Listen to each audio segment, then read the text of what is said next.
കണ്ണൂരിൽ മത്സരിക്കാൻ സീറ്റ് കിട്ടാത്തതിൽ കടുത്ത പ്രതിഷേധമുയർത്തിയ മുൻ KPCC അധ്യക്ഷൻ കെ സുധാകരനെ അനുനയിപ്പിക്കാൻ ഹൈക്കമാൻഡിന്റെ നീക്കം.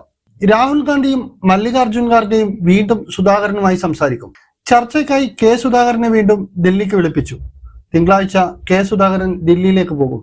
നിയമസഭാ തെരഞ്ഞെടുപ്പിൽ മത്സരിക്കുന്നതിൽ ഒരു വിട്ടുവീഴ്ചയ്ക്കും ഇല്ലെന്ന നിലപാടിലാണ് സുധാകരൻ. ഒരു അനുനയ നീക്കത്തിനും വഴങ്ങാത്ത സുധാകരൻ കോൺഗ്രസ് നേതൃത്വത്തിന് കനത്ത പ്രതിസന്ധിയാണ് ഉണ്ടാക്കുന്നത്. MP-മാർ മത്സരിക്കേണ്ട എന്ന നിലപാട് ഹൈക്കമാൻഡ് സ്വീകരിച്ചതോടെ പാർലമെന്റ് സമ്മേളനത്തിൽ പങ്കെടുക്കാതെ കെ സുധാകരൻ നാട്ടിലേക്ക് മടങ്ങി. പിന്നാലെ കണ്ണൂർ തന്റെ ഹൃദയരക്തമാണെന്ന് കുറിച്ച് FB-യിൽ വൈകാരിക കുറിപ്പും പങ്കിട്ടു. പാർട്ടിക്ക് വേണ്ടി താൻ സഹിച്ച ത്യാഗങ്ങളടക്കം എണ്ണിപ്പറഞ്ഞായിരുന്നു സുധാകരന്റെ കുറിപ്പ്. കടന്നുവന്ന കനൽ വഴികൾ മറ്റുള്ളവർക്ക് മറക്കാനായേക്കും, തനിക്കതാകില്ലെന്ന് സുധാകരൻ കുറിപ്പിൽ പറഞ്ഞു. തൊട്ടു പിന്നാലെ സുധാകരൻ അനുകൂലികൾ കണ്ണൂരിലെ വീട്ടിലേക്കെത്തി. കെ സുധാകരൻ അതൃപ്തി പരസ്യമാക്കിയതിന് പിന്നാലെ സുധാകരൻ അനുകൂലികൾ കണ്ണൂർ DCCക്ക് മുന്നിൽ പോസ്റ്ററുകൾ പതിപ്പിച്ചു.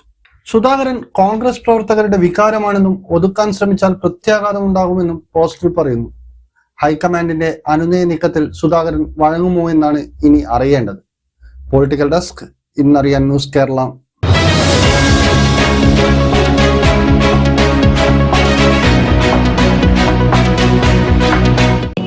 1993 മുതൽ കണ്ണൂരിൽ ആദ്യമായി സ്ത്രീകളുടെ സംരംഭമായ ഏഷ്യൻ പെയിന്റ്സിന്റെ മൊത്ത വ്യാപാരമാണ് അമൃത പെയിന്റ് ഹൗസ്. മിതമായ നിരക്കിൽ പെയിന്റ് കസ്റ്റമറിലേക്ക് എത്തിക്കുകയും ഡെലിവറി തികച്ചും സൗജന്യമായിരിക്കും. വിദഗ്ധ തൊഴിലാളികൾ കേരളത്തിലുടനീളം കമനീയമായ രീതിയിൽ പെയിന്റിംഗ് പ്രവൃത്തികൾ ചെയ്തു കൊടുക്കുന്നു. കടുത്ത ചൂടിൽ ഇനി AC-യോടും ഗുഡ് ബൈ പറയാം. വാട്ടർ പ്രൂഫിംഗിന് പുറമെ കൂൾഡ് റൂഫും ചെയ്തു കൊടുക്കുന്നു. പെയിന്റ് ആവശ്യമുള്ളവർ നേരിട്ടെത്തേണ്ടതില്ല. ജസ്റ്റ് ഒന്ന് വിളിക്കുകയോ വാട്സപ്പിൽ മെസ്സേജ് ചെയ്യുകയോ ചെയ്താൽ മതി. ഫോട്ടോ ഏതാണെന്ന് അറിയണ്ടേ? കണ്ണൂരിൽ സിവിൽ സ്റ്റേഷനു മുൻവശം. കൂടുതൽ വിവരങ്ങൾക്ക് താഴെ കാണുന്ന നമ്പറിൽ ബന്ധപ്പെടുക.